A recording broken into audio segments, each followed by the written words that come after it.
или нет? больше 10 раз. Нажмите белый, если нет, красный. Лидеры, которые нажали белый цвет, они что, в течение 10 лет уже заезжали-выезжали, да? 몇 번 이상 이주하신 분들 하나 둘셋 넷 5분이나 되시네요. 설문에 응한 이들은 광주 광산구 월곡동에 사는 고려인들입니다. 월곡동에는 현재 3,000명이 넘는 고려인들이 살고 있습니다. 대부분 적지 않은 이주 경험을 갖고 있는 이들인데요. 이들의 할아버지 할머니는 생계를 위해 두만강을 건너 연해주에 터를 잡고 살았습니다. 그러나 1937년 스탈린의 강제 이주 명령에 따라 하루아침에 삶의 터전을 잃고 삼엄한 경계 속에 화물 열차에 몸을 실었습니다. 굶주림과 추위를 견디며 30여일을 끌려가 중앙아시아 황무지에 버려졌습니다.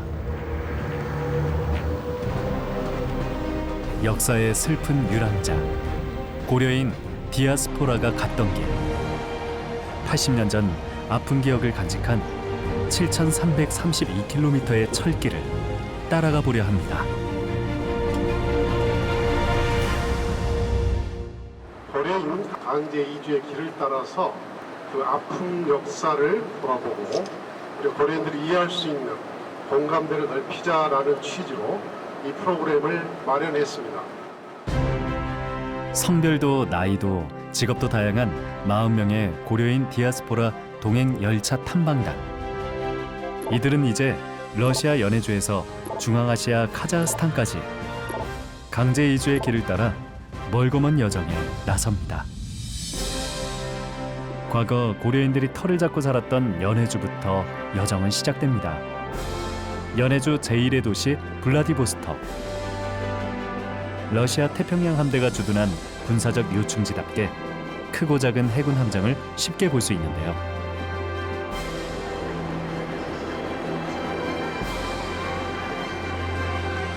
동서양을 모두 느낄 수 있는 도시 풍경에 최근 들어 관광지로도 인기가 높아지고 있지만 우리에겐 아픈 역사가 함께하는 곳이기도 합니다. 평화로운 시내 중심부의 광장도 알고 보면 강제 이주의 슬픈 역사를 간직하고 있습니다. 동행열차 탐방단이 먼저 찾은 곳은 신안촌.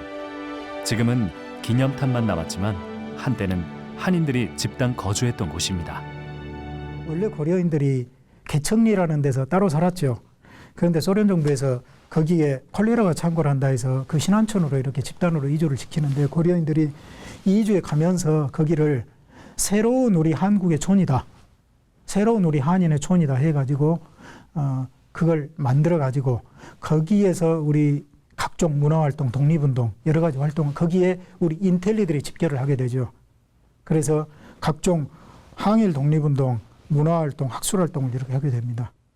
그런데 1920년에 일본의 습격에 의해서 여기가 완전히 초토화되는 사건을 겪고 독립운동이 크게 약화되는 그런 아픈 역사들이 있는 곳이고 또 여기에는 이제 그 기념탑이 서 있습니다. 강제 이주 시행 전 집단 반발을 의식한 소비에트 당국은 수많은 한인 지도자를 먼저 처형합니다. 이후 강제 이주로 텅 빈 신안촌은 폐쇄되고 연해주 항일 독립운동도 막을 내리게 됩니다.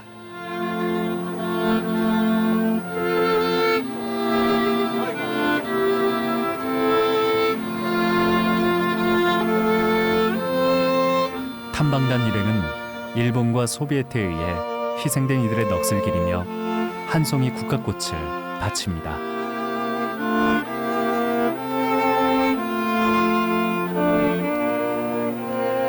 На душе вспоминать об этом тяжело, и думаешь, насколько им было в то время тяжело. 잊혀서는 안 된 역사인데 잊고 살았던 것 같아서 너무 죄송했고 이렇게 저뿐만이 아니라도 많은 사람들이 관심을 갖고 사람들이 여기를 되게 방문해서 또 민족의 얼을 기리고 이런 게 많았으면 좋겠다고 생각했습니다.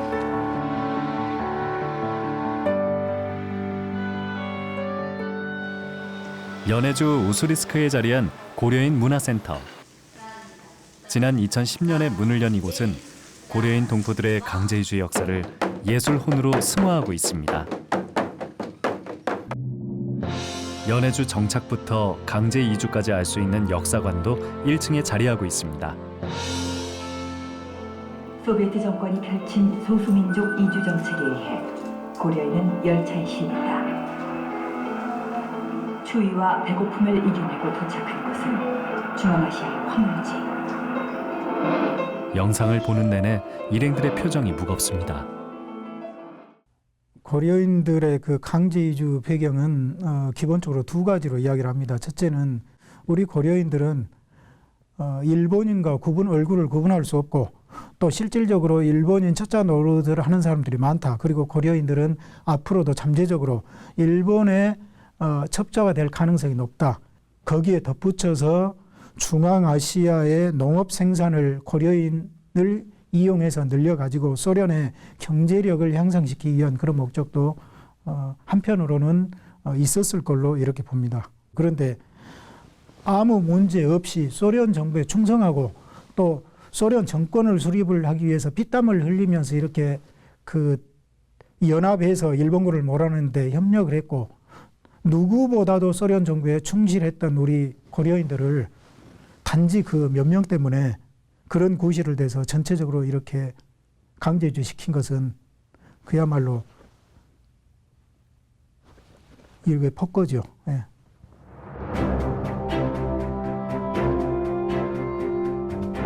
항일 독립운동의 거점이던 연해주.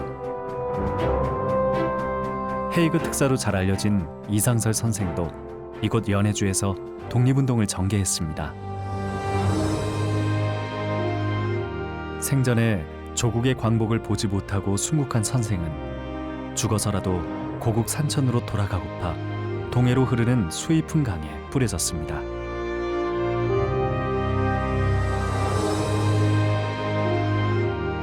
이제는 유어비만이 외로이 서서 무심히 흐르는 강물을 바라보고 있습니다. 우리에게 익숙하지 않은 이름 중에 연해주 독립운동의 대부로 불렸던 이가 있습니다. 바로 최재형 선생입니다. 최재형 선생은 한인 교육을 위해서 학교를 세웠고 이제 돈이 없다 보니까 러시아 군들이 극동에 많이 이렇게 진출을 해서 있었는데 이 군인들에게 군복이랄지 식량이랄지 어떤 그 자재들을 팔아가지고 그 기금을 한인 교육과 독립운동에 사용한 그리고 안중근 의사에게도 그 거사를 위해서 독립기금을 했던 그야말로 독립운동의 대부라고 할 수가 있겠습니다. 이토 히로부미 암살을 앞두고 찾아온 안중근을 적극 도운 이도 최재형 선생이었습니다. 선생은 안중근 의사 사후에 그의 부인과 자식을 돌보기도 했는데요. 블라디보스톡역.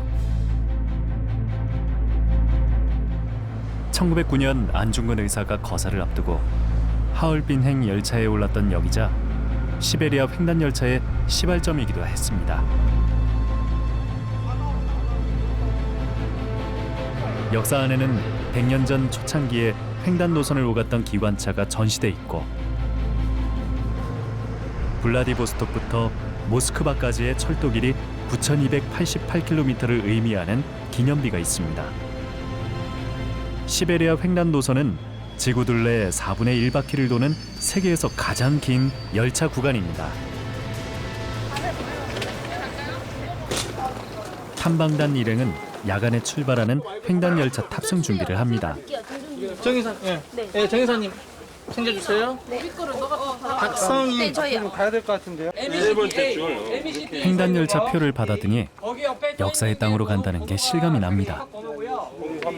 직접 접하지 못하고 교과서로만 접했던 그런 역사를 직접 볼 수 있다는 게 되게 많이 좋다고요. 약간 지금은 설레요. 설렘이 더 커요.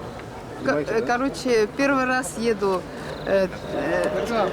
так и как его так долго. И что с таким чувством, что вспоминаю о тех днях, когда наши родители по этому пути ехали.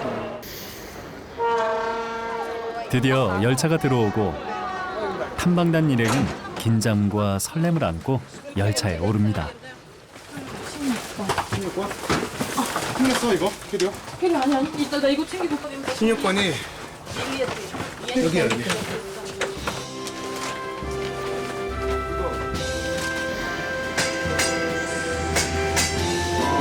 80년 전 고려인들이 연해주에서 중앙아시아까지 강제 이주됐던 그 길을 달리게 될 동행열차.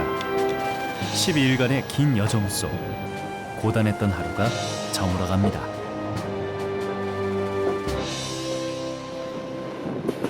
기차에서의 첫 아침이 밝았습니다. 차창가로 끝없이 펼쳐지는 낯선 이국 땅의 풍경이 신기한지 멍하니 바라봅니다. 혼자 보기 아까워 카메라에 담아보기도 하는데요. 참 이러고 있는데 친구가 전화가 와가지고 이번에 시베리아 횡단열차를 타볼 건데 한번 같이 가보자고.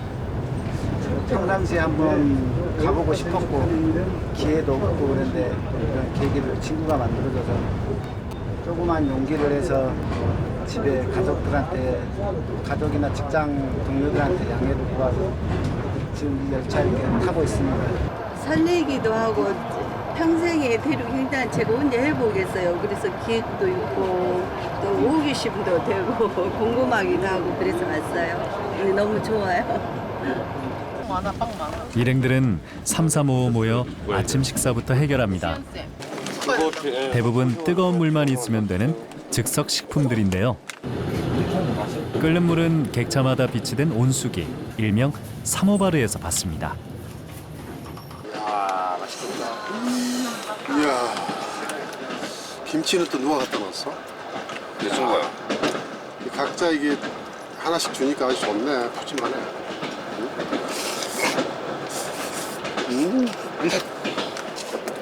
우리 김치가 이렇게 귀하고 맛있는지 몰랐어. 늘 먹던 음식도 이곳에선 아주 특별한 음식이 됩니다. 제가 이렇게 깻잎하고 요 고추 집에 있는 거 좀 해가지고 오고 그다음에 오이장아찌 제가 담은 거 좀 묻혀가지고 왔어요. 근데 이런 데 오면은 이런 게 맛있더라고요. 끝없이 이어지는 철길 위에 몸을 실은 탐방단. 처음에는 적응을 못 해놔서 잠이 잘 안 왔었는데 막상 딱 잠이 들어보니까 이 철길 소리가 자전거 소리를 들린 것 같아요. 그래서 아주 푹 잘 잤습니다. 장거리를 가야 하는 횡단열차는 모든 객차가 2층 침대 칸 구조로 돼 있습니다. 밤에는 잠을 자는 침실이 되고 낮에는 일반 객실이 됐다가 식사 때면 식당 칸이 됩니다. 1층에 비해서 2층은 이렇게 오르락내리락하는 게 좀 불편할 뿐이지 1층에 비해서 좀 안정적입니다. 1층은 어찌 보면은 다른 외부 손님들이 왔다 갔다 하기 때문에 조금 약간 번잡스러운 면이 있죠. 집으로 치면 거실 겸 응접실입니다. 2층은 말 그대로 침실 개념입니다. 그리고 보시다시피 이렇게 수납할 수 있는 공간들이 서랍 비슷한 이런 것들이 많이 있어가지고 좁은 공간을 최대한 활용해야 해서 곳곳에 수납장이 많은데요. 1층 침대 밑에는 트렁크를 넣을 수도 있습니다. 단지 제일 불편한 점은 씻는 문제입니다. 화장실 사용하고 씻는 문제.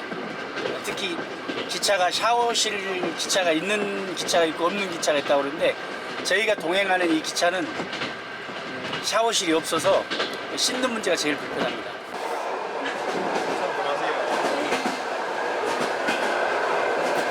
샤워는커녕 화장실 이용도 불편하기만 합니다.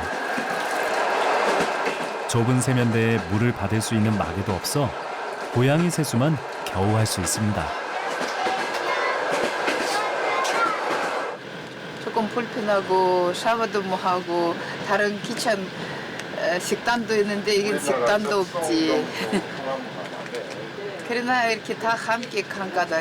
다 그게 불편한 게 다 괜찮아요. 이번 여정을 함께하는 고려인 2세 울리아나 씨는 누구보다 소감이 각별한데요. 이렇게 안타깝단 말이에요. 그런 거 기억 그거 해야 텐데 이렇게 삶에서 너무 바쁜 거다. 그냥 기억도 못하고 이렇게. 기억도 못 하고 그래. 이번에 지금 마음이, 이제 예. 할머니를 생각하는 계기가 된 거 아니에요? 예. 그게 조금 마음이 아파. 예. 옛날에 37년 전에 우리 할머니가 화물칸에 실려서 이렇게 이 먼 예. 거리를 지나갔을 할머니, 것이다. 그래 아버지가 어머니는 그땐 아이 때 되지. 아버지가 몇 살이요 그때가? 그때 13살. 13살. 13살. 예, 어머니는 그럼 8살이에요. 어머니는 그때 8살이 됐지.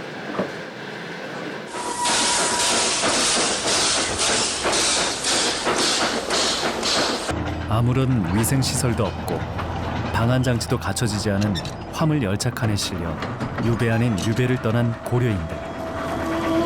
추위와 굶주림, 질병과 싸우며 한 달여를 끌려가는 강제 이주는 그야말로 참혹했습니다.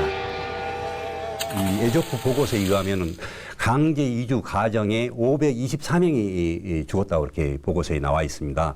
그래서 사람이 죽으면 기차가 서면 그 부모, 형제, 자식들을 묻어야 되는 거예요. 근데 기차가 떠나가면은 그나마도 버리고. 그때 1세 어르신들 이야기를 들어보면 중간에 가다 이렇게 태어난 아이들도 있는데 태어난 아이들은 잘 먹지도 못하고 입지도 못하고 또 추위 때문에 나자마자 죽고, 그래서 그 아이들은 출생신고도 못하고 사망신고도 못하고 그야말로 길에서 나고 그냥 귀신처럼 이렇게 가버렸던 그런 일들이 이렇게 굉장히 많았다고 그럽니다. 왜 끌려가는지, 목적지가 어디인지도 모른 채 고려인들은 짐짝처럼 옮겨졌습니다. 저 나무 베리오사 이게 산에들 다 이런 나무들 많아요. 베리오사. 자작나무. 자작나무. 그게 그런 게 버섯 아세요? 차가로. 차가버섯. 네. 차가버섯. 저기 나무인데 있어요. 추운 지방에서 자생하는 자작나무는 러시아 전역에서 볼 수 있는데요. 자작나무가 우거진 넓은 평원. 저마다 이 풍경을 즐기고 싶은 방법도 다양합니다. 여기 있는 지금 야생화들은 다를 거예요, 아마. 여기 조금 야생화들은 많이 다를 것 같아요. 가까이서 아무튼 저런 야생화를 보고 싶어요, 나는.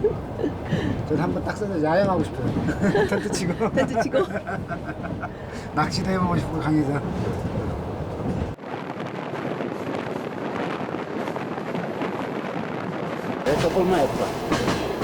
혹한의 시베리아지만 한여름엔 30도를 훌쩍 넘을 정도로 기온이 높습니다. 특히 열차는 창문이 잘 열리지 않아 실내는 더위와의 전쟁입니다. 에어컨도 안 되고 샤워도 어렵고 화장실도 식당 칸도 없고 좀 불편하게 많이 것 같아요. 이제 저희들은 군대 갔다 오고 해서 각기 전투한다는 그런 기분으로 이어간다는 그런 기분으로 한없이 달리기만 할 것 같은 열차가 드디어 간이역에 멈춰섭니다. 찌뿌둥한 몸을 이끌고 고대하던 땅을 밟습니다.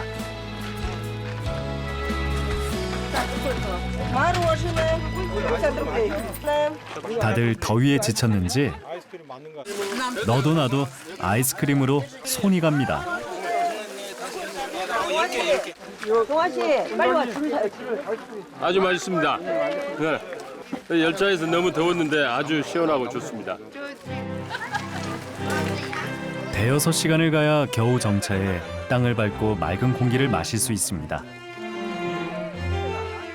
잠깐 쉬었다 가는 역은 멀리 벗어날 수 없어 기차 옆에서 휴식을 취합니다.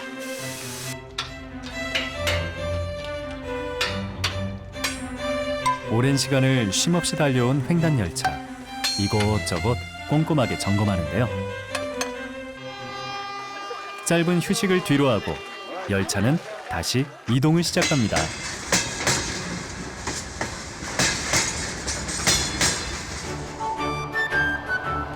하루 세 끼를 모두 기차 안에서 해결해야 하는 열차 생활. 3일 먹을 건 충분합니다. 지금. 꼬박 72시간을 가야 열차를 갈아타는 이르쿠츠크에 닿습니다. 그때까지 먹을 식량을 꼼꼼히 점검합니다. 동행열차 탐방단의 공연팀도 함께하는데요. 그런데 공간이 좁다 보니 악기를 둘 곳도 마땅치 않습니다. 우리가 지금 공간이 좁고 저희가 악기랑 같이 있으니까 저희가 잠을 잘 때는 악기가 내려와야 되고요. 저희가 쉬려면 악기가 올라가야 되는 거예요. 그래서 그걸 반복하면서 제일 좀 고달픈 게 또 핸드폰. 우리 한국 사람은 핸드폰 없이는 못 사는 것 같아요. 이 핸드폰 충전하기가 여러분들이 막 충전을 하다 보니까 계속 밀려 있습니다. 멀티탭을 이용해 기다리는 시간을 줄여보려 하지만 밀려드는 전자기기에 더 이상 꽂을 데가 없습니다. 그래도 예전에 우리 선조들이 화물차에 몸을 싣고 이동했을 거에 비하면 정말 호화로운 시설입니다. 어찌 보면은 저희는 호화로운 시설 속에서 조금이나마 느낌을 가지고 이동하고 있습니다. 2000km를 넘게 달려 만난 간이역 아마자르. 간이역에 열차가 들어오면 조그마한 장이 섭니다. 동네 주민들이 직접 재배한 과일이며 손수 만든 간식거리를 준비해 가판대에 펼쳐놓습니다. 처음 보는 음식도 있는데요. 그냥 역 같은데? 여신데 안 닿냐? 승객들은 지역에서만 맛볼 수 있는 주전부리를 구매합니다. 좁은 공간 속에서 오랜 시간 있다 뭉친 몸을 스트레칭으로 풀어보는데요. 화장실에서 사용할 물을 보충하고 열차는 또다시 달릴 준비를 합니다.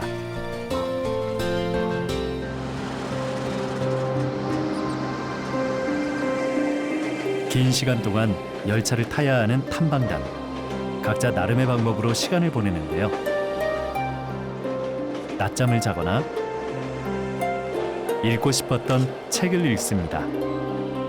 욕심 많이 부렸던 것 같아요. 저는 책도 많이 가져오고 영화도 많이 다운받아 오고 하고 싶은 게 되게 많았습니다. 그동안 내려놓고 비우고 오겠다고는 했으나 사실 욕심을 많이 냈던 것 같은데 막상 와보니까 욕심 낼 수 없는 구조예요. 인터넷도 잘 안 되고 계속 충전이 안 되기 때문에 근데 얼마나 그동안 누렸던 게 풍요로웠던지 알고 가게 될 것 같고요. 누군가는 노래를 부르며 누군가는 운동을 하며 이 시간들을 채워갑니다. 그동안 운동을 못했어요. 만보 가려야 되는데. 근데 열차 여행 좀 힘드네요. 생각했던 것보다는. 이 72시간이 저희들이 경험해보기보다는 너무도 생각보다 긴 시간이기 때문에 정말 이 72시간 어떻게 활용할 것인지 뭐 명상을 배워오시는 것도 좋은 것 같고요. 잠을 오래 자는 스킬을 배우는 것도 아주 좋은 팁인 것 같습니다. 아싸 너, 아싸 너, 아싸 홍삼, 에브리바디 홍삼, 아싸 너, 아싸 너. 고된 여정의 피로를 풀어주듯 자연이 선물을 건네줍니다. 이렇게 해서 이렇게 딱 해서 여기 딱 들어오죠. 딱 이렇게 하트 위에. 아 이쁘다. 진짜 이쁘다. 대박. 되게 예뻐요. 내 손 위에 해가 이렇게 있는 것 같아. 작품이다 작품이다. 우리 엄마도 한국에서 똑같이 이걸 바라보시고 있겠지? 싶어. 엄마 포도할게.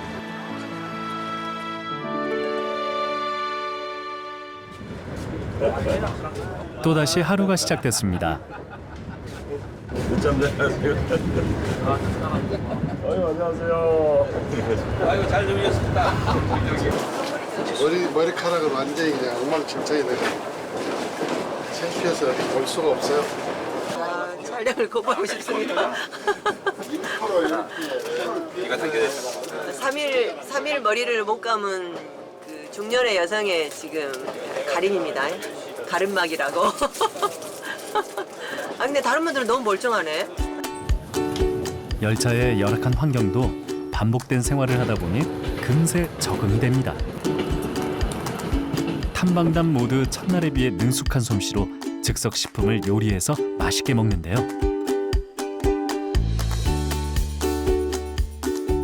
아유, 맛있습니다. 이제 열차에서 며칠 되니까 적응이 좀 돼가는 것 같습니다. 초원 열차 찍고 있습니다. 초원 열차. 초원에 갇혀서 나가지 못하는 가도가도 끝도 없는 초원을 보고 있는 열차가 칠체 간디 거의 비슷한 수준. 칠체 간디 철뚝밖에 안 되게. 혹시나 하고 뒤돌아보면 역시나 그것이 시속 70km로 달리는 시베리아 횡단 열차. 광활한 대평원을 하염없이 바라보고 있으면 누구나 철학자가 된다고 합니다. 이제 좀 씻는 거랑 이제 좌석이랑 좀 흔들거리면서 불편한데 그래도 거리가 아무래도 꽤 길다 보니까 그 기다리는 거 이런 것도 이제는 좀 조급하지 않고 여유롭게 기다리고 그냥 뭐든지 다 여유롭게 좀 기다리는 그런 것 같아요. 굉장히 단조로운들 하면서도요. 그동안 일상이 대단히 지쳐 있었기 때문에 굉장히 지금 행복하고 잘 즐기고 있습니다. 각박한 현실을 벗어난 또 다른 세상 속에서 자신을 돌보는 기회도 생깁니다. 현재 저희가 좀 길게 쉬는 역은 한 7시간 남았고 지금 우리가 이른 축구까지는 몇 시간? 2시니까 15시간 정도 지금 남은 것 같고요. 이렇게 축구까지? 예. 지금 3,200 정도, 3,300 정도 달려왔으니까요. 이거는 뭐예요? 이거는 키로수요? 이거 거리수입니다. 키로수입니다. 거리요? 예. 거리수에서 우리가 지금 현재 3,200km를 달려왔고요.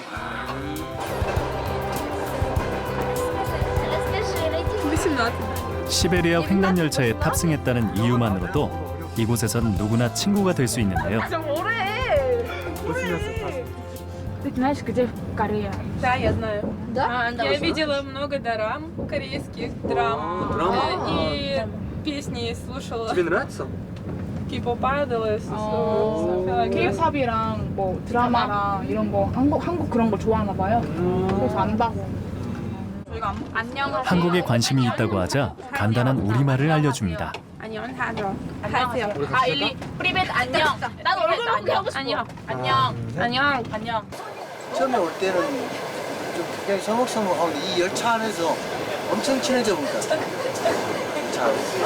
같이 이렇게 좁은 공간에서 부대끼며 생활하니까 다들 엄청 제 생각은 굉장히 친해져 보이는 것 같았어요. 탐방단이 탄 열차는 식당도 없고 매점도 따로 없습니다. 매점 가서 뭐 물건을 사올 수 있는 건 한 7시간 전후로 해서 한 건너뛰어 한 10시간, 7시간에서 10시간 사이 정도에 한 번씩 물건을 사는데 지금 점점 열차의 보급품이 떨어져 가고 있습니다. 떨어져 가고 있는데 지금 앞으로 땅을 내려서 매점을 갈 수 있는 역이 7시간이나 남아서 지금 보급품에 걱정이 태산입니다. 전투에 진 장수는 용서가 돼도 보급에 실패한 장수는 용서가 안 된다는데 동행 열차는 3,650km를 달려 울란우대역에 도착했습니다. 횡단 열차를 타게 되면 꼭 먹어봐야 하는 게 있는데요. 바로 이 생선입니다.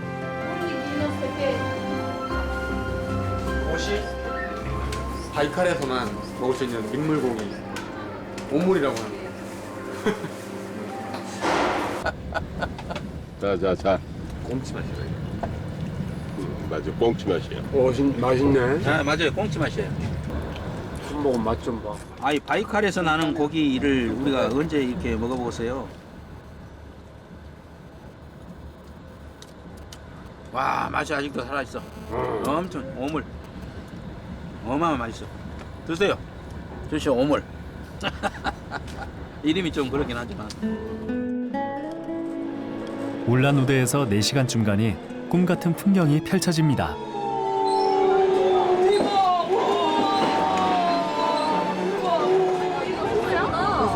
바로 바이칼인데요. 근데 진짜 크다. 근데 진짜 물개 있을까? 물개? 물개 있다는 여기를. 근데 호수 맞지? 네, 호수인데 물개가 살고 있어. 대박 사건 너무 커서 그런가?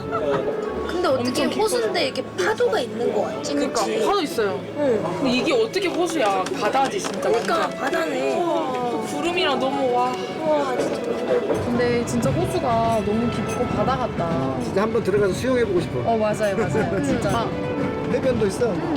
모래사장이다. 모래사장도 있고 카페 야. 모래 진짜. 제대로 해수욕하고 있네. 부럽다. 들어가서 해수욕하고 싶어.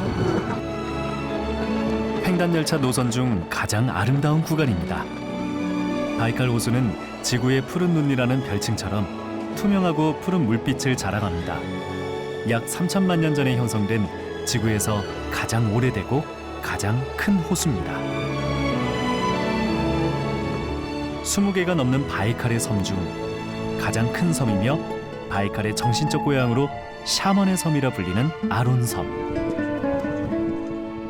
아론섬은 우리 한민족의 시온으로 알려져 있습니다. 아론섬에는 브루안바위가 있는데요. 이 브루안바위는 바로 우리 한국 문화 원형인 이 샤머니즘의 바이칼 최고 신이 사는 곳입니다. 그래서 우리 한민족들이 예전에 그 바이칼 아론섬에서 살았다가 이 바이칼을 건너서 지금 이 시베리아를 통해서 만주를 거쳐서 우리 한반도로 이렇게 내려왔다는 그런 설이 있는 곳이기도 하고요.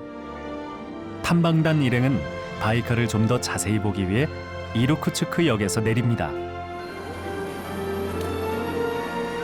시베리아의 팔이라는 애칭을 갖고 있는 이루크츠크는 현재와 과거가 조화를 이루는 도시입니다.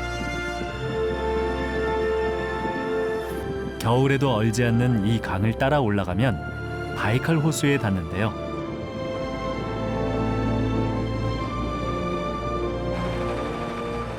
바이칼 호수 선착장. 그 끝을 알 수 없는 바이칼은 신비함 그 자체입니다.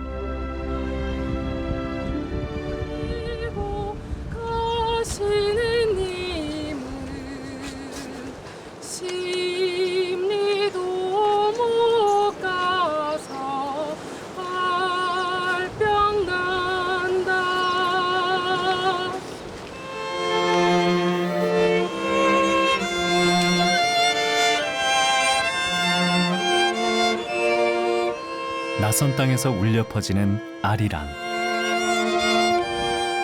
동행열차에 함께 오른 공연팀이 80년 전 그들을 위한 추모곡을 띄웁니다.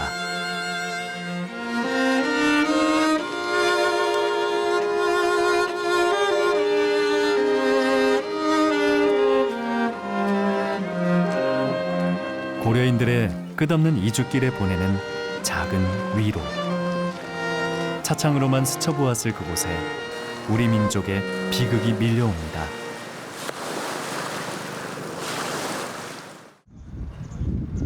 다시 여정을 이어가기 위해 이루크츠크 역에서 열차에 탑승합니다. 오히려 좀 좁은 느낌이야. 이건 어때요? 들어가지? 오케이. 들어가네요. 들어가. 새롭게 갈아탄 열차. 짐 정리도 제법 익숙해졌는데요. 자, 많이 숙련됐습니다. 이불 자리 까는 게 숙련됐어요. 다들 이제는 좀 익숙해진 것 같습니다. 그래서 이제 자리에 앉는 것부터 이제 짐 정리하는 것까지 이렇게 착착착 하는 게 이제 숙련이 되었다고 할까요? 네. 네, 짐 정리 끝나고 어제 기록을 못한 거 기록하고 있습니다. 별건 아니고요. 그냥 하루하루 기록하기로 약속을 해서요. 제 자신과 기록하고 있습니다. 어디론가 단체로 이동하는 탐방단.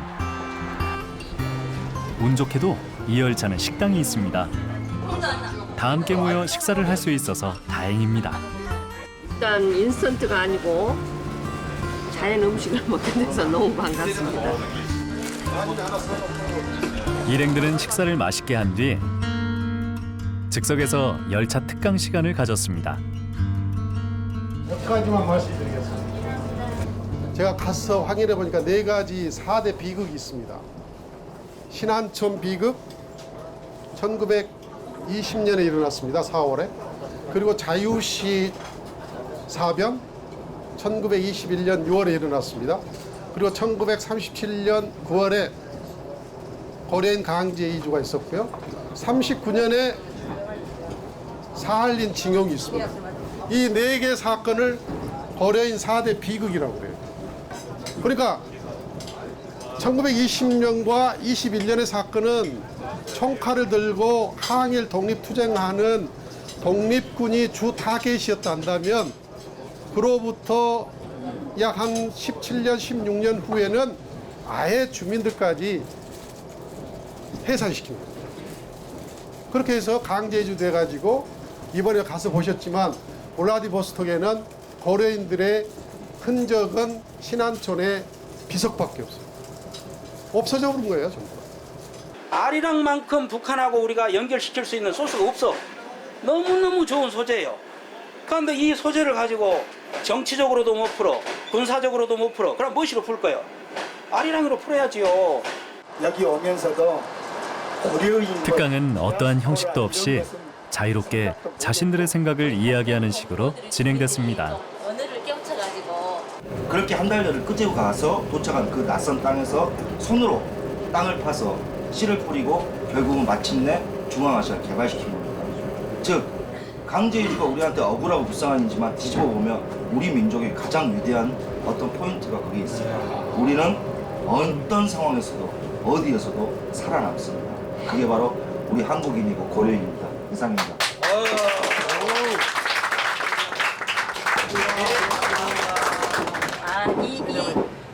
고려인에 대한 이야기는 자리에 돌아와서도 이어졌습니다. 연해주에 와가지고 신안촌에 사신 고려인들이 다 독립운동한 건 아니죠. 당연히 아니죠. 그렇죠. 일일이 개개인별로 보면 그런 생각을 갖게 되지만 전체적으로 크게 보면은 연해주에 와 있는 거의 17만 명 넘는 고려인들 다수가 독립운동에 직간접적으로 관여하고 그렇죠. 정확하죠. 직간접적으로 그러니까 직접 후신했든지 아니면 물질적 토대를 이렇게 제공했든지 우리가 그들을 잊으면 안 되는 이유입니다. 나이가 35분. 35분. 왔다. 그리고 우리 노보시비르스크. 노보시비르스크. 시비르스크. 네. 숨가쁘게 달려온 열차는 노보시비르스크역에 들어섭니다. 하늘색 기차 모양의 독특한 외관을 자랑하는 노보시비르스크역.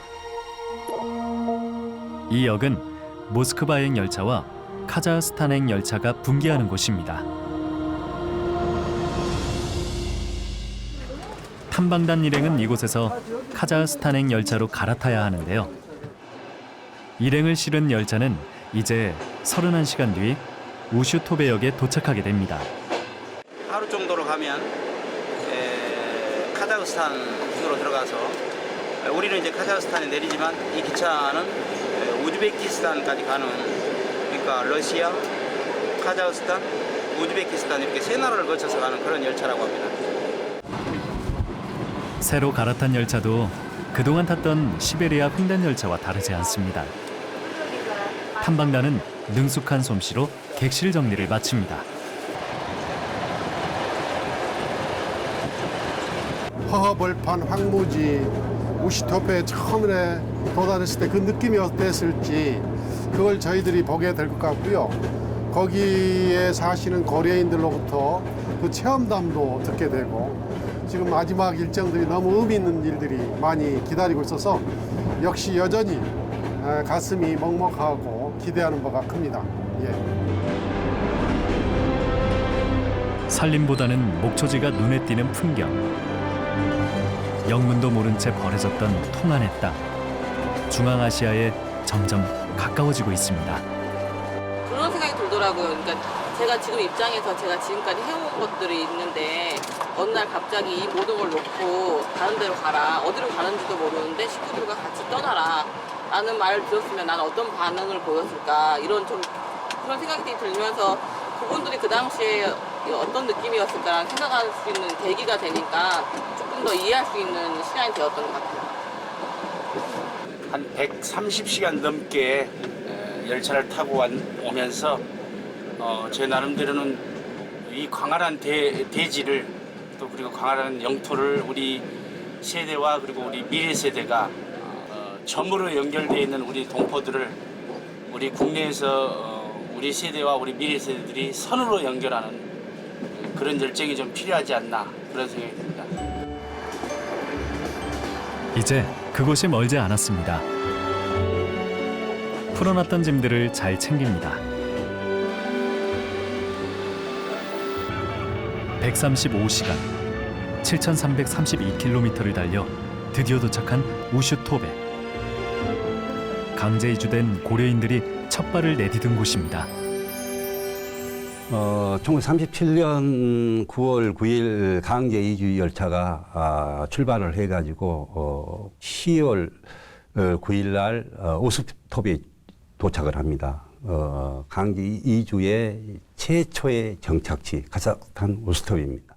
카자흐스탄 우슈토베는 고려인들, 그러니까 카자흐스탄 고려인뿐이 아니라 전 소련 고려인들이 마음의 고향으로 여기는 지역입니다. 왜 그러냐면 첫 번째 강제 이주 열차가 거기에 기착해가지고 우리 고려인들을 부렸습니다. 거기 이 산사면에서 겨울에 그 바람을 피해서 초기에 토굴을 파고 고려인들이 살았어요.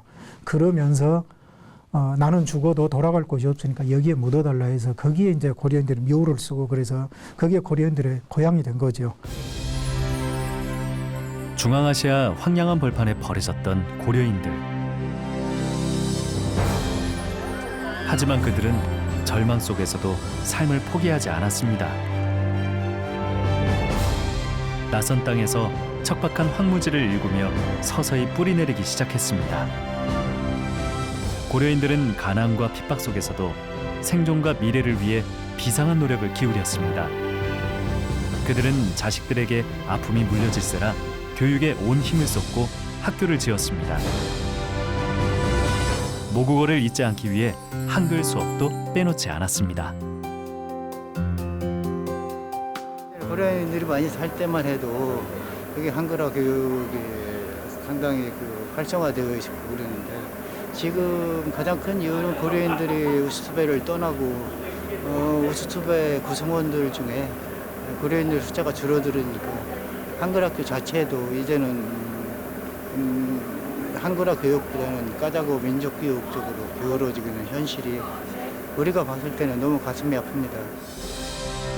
탐방단 일행은 이제 최종 목적지를 찾아 나섭니다. 우슈토베 인근의 조그만 언덕, 바스토베. 강제 이주된 고려인들의 최초 정착지가 보이기 시작합니다. 삼터를 일구다 부서진 몸들은 그렇게 거기에 묻혔습니다. 집 대신 굴을 파고 살았던 바로 그곳에 그들은 잠들어 있습니다.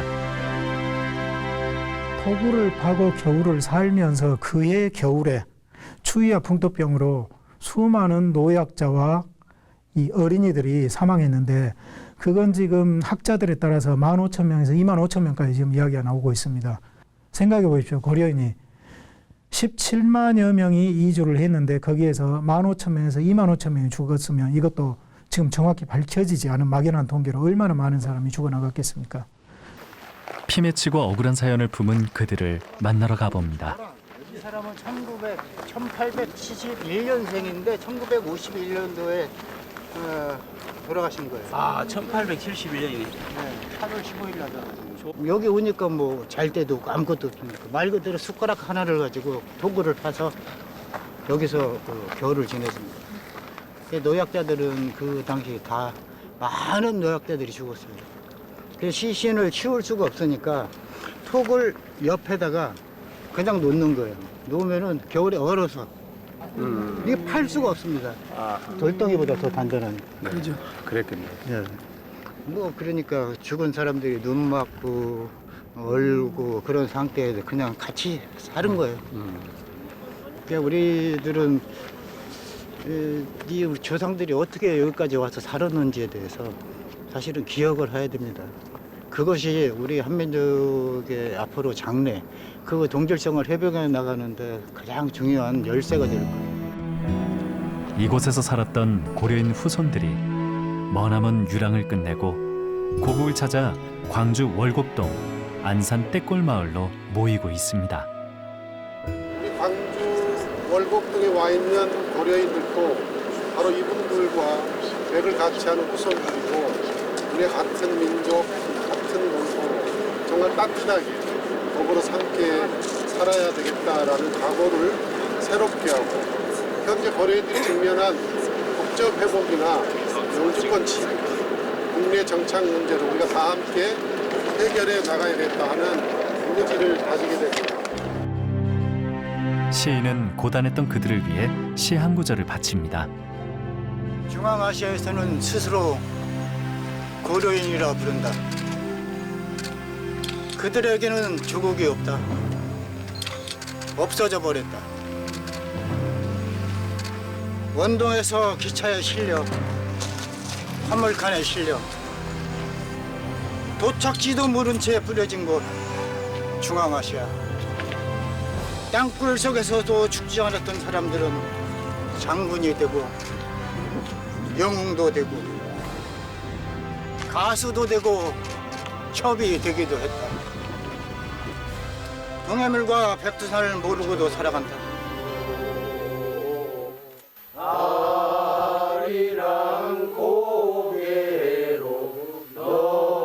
결코 지울 수 없는 통한의 역사, 고려인 강제 이주. 매서운 추위와 고통을 버티게 해준 건 고향에 대한 그리움이었습니다. 고려인들은 아리랑을 부르며 고달픈 삶을 녹여냈지만 끝내 고향에 닿지 못했습니다. 고려인 디아스포라. 어쩌면 그들의 한 맺힌 아리랑은 80년이 지난 지금도 계속되고 있는지 모릅니다.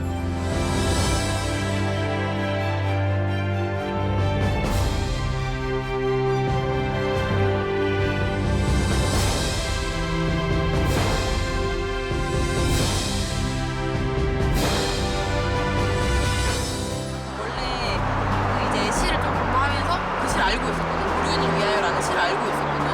근데 그 시를 진짜 만드신 분이 내 앞에서 낭송하는 게 있는데 또 그 장도에 되게 울컥도 하고 뭔가 진짜 느껴보지 못한 감정이 약간 되게 그랬어. 애틋도 하고 막 그랬어. 아무리 그 척박한 상황에 놓여져서도 이겨내는 그런 강인한 정신 그런 게 되게 뿌듯하다고 생각했어요. 나라가 없을 때 쫓겨났고 맞아. 나라를 찾았는데 부르지 않고 그게 제일 돌아오고 싶어도 찾아주지도 않고 갈 데도 없고 수많은 고려인들이 그 넓은 들판 아래 묻혀있는 그 역사 현장에서 저 멀리 진짜 아련함이 있어. 그 아련함이 주는 아픈 기억이 진짜 한국에 돌아갔을 때 정말 그 수많은 사람들한테 알려줬으면 좋겠어. 많이 아쉬운 분들 마음을 되게 기억하고 느끼면서 또 타고 싶을 것 같은데 다음번에 1등석으로 1등석으로